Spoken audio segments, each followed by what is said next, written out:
Mammography में breast को ऐसे एक प्लेट में रखते हैं और इस प्लेट को पूरा दबाया जाता है। अब ये नॉर्मल संतरा है और ये रप्चर संतरा है। अब दोनों को रख दिया मैंने, कौन सा जल्दी खराब होगा? 20 दिन में, 40 दिन में, 60 दिन में सड़ेगा, ये 5 से 10 दिन में सड़ जाएगा। आपको नारियल का दूध पीना है, बादाम का दूध पीना है, मूंगफली का दूध पीना है, पी सकते हो। उसी की दही खा सकते हो, उसी का पनीर बना लो। नीचे तक तो बैठते नहीं आप लोग।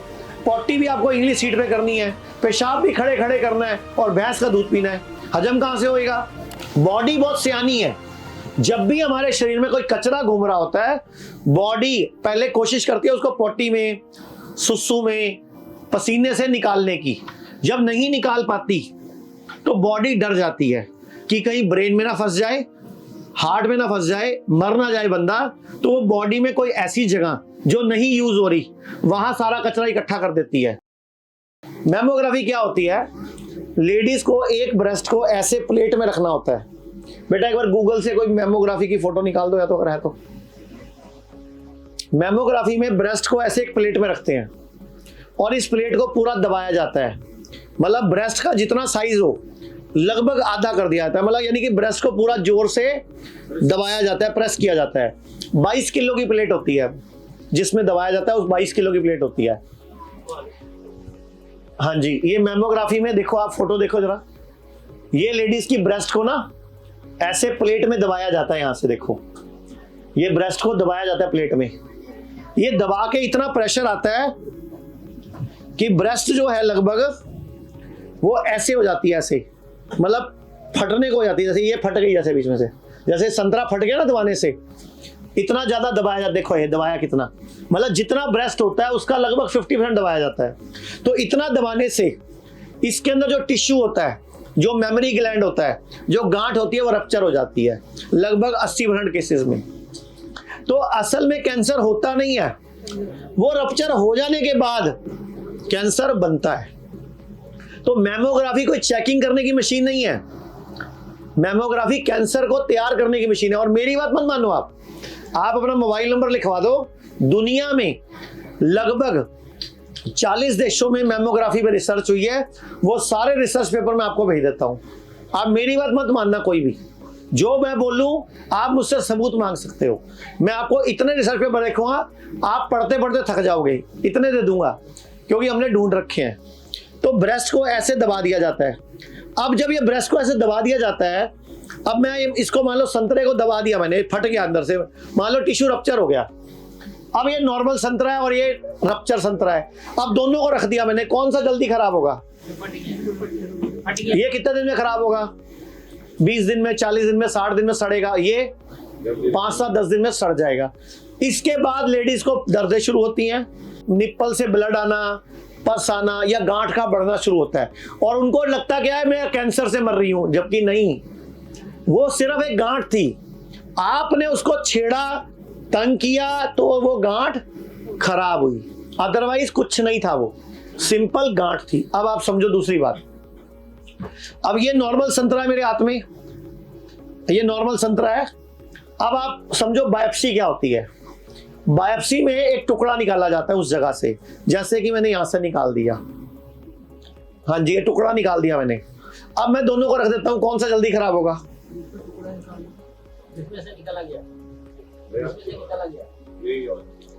क्यों कराते हो फिर बायोप्सी, और बाद में क्यों आते हो हमारे पास? यही संतरा मारूं उठा के?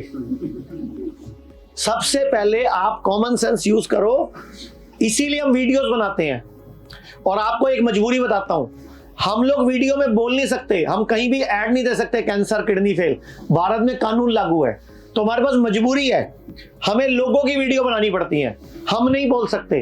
भारत में कानून है 1954 का मैजिक रेमेडी एक्ट। अगर कोई भी डॉक्टर या कोई भी बोल देगा कैंसर ठीक हो सकता है, किडनी फेल ठीक हो सकता है, तो उसको जेल में डाल दिया जाएगा।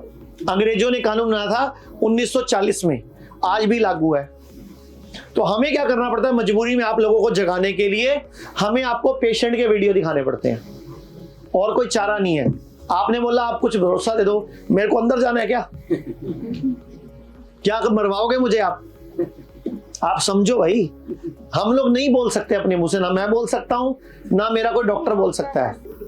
दूध, दही, पनीर बंद है आपका। आपको नारियल का दूध पीना है, बादाम का दूध पीना है, मूंगफली का दूध पीना है, पी सकते हो।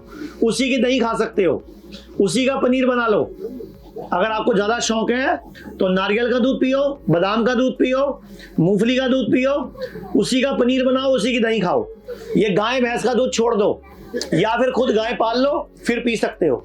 अगर खुद की गाय है, देसी गाय, भारतीय गाय, और जंगल में रोज 5 किलोमीटर सैर कराने जा सकते हो उसको, वो जड़ी बूटियां खाएगी तो आपके काम आएगी। अगर वो एक अपना खड़े खड़े चारा खाएगी तो आपके भी काम नहीं आएगी। गाय का दूध अमृत है तब जब गाय जंगल में जाके जड़ी बूटियां खाती है और उसको कोई टीका नहीं लगता, और उसका बच्चा भी नेचुरल पैदा होता है। और कहावत क्या, गाय हमारी अकल बड़ी के, गई भैंस कालाक्षर, जिसकी लाठी भैंस के आगे। सारी कहावतें भैंस पे क्यों है, गाय पे एक ही है माँ। भैंस का दूध अमृत है, लेकिन किसके लिए? जिसको कुश्ती लड़नी है, जिसको युद्ध लड़ना है। राजा महाराजा भैंसे पाला करते थे, लेकिन सिर्फ उन सैनिकों के लिए जो युद्ध में लड़ते थे, जो ज्यादा जिनको शरीर बनाना होता था, कुश्ती लड़नी होती थी, युद्ध करना होता था, बहुत ज्यादा मेहनत करते थे राजा लोग, उनको भैंस का दूध पिलाते थे।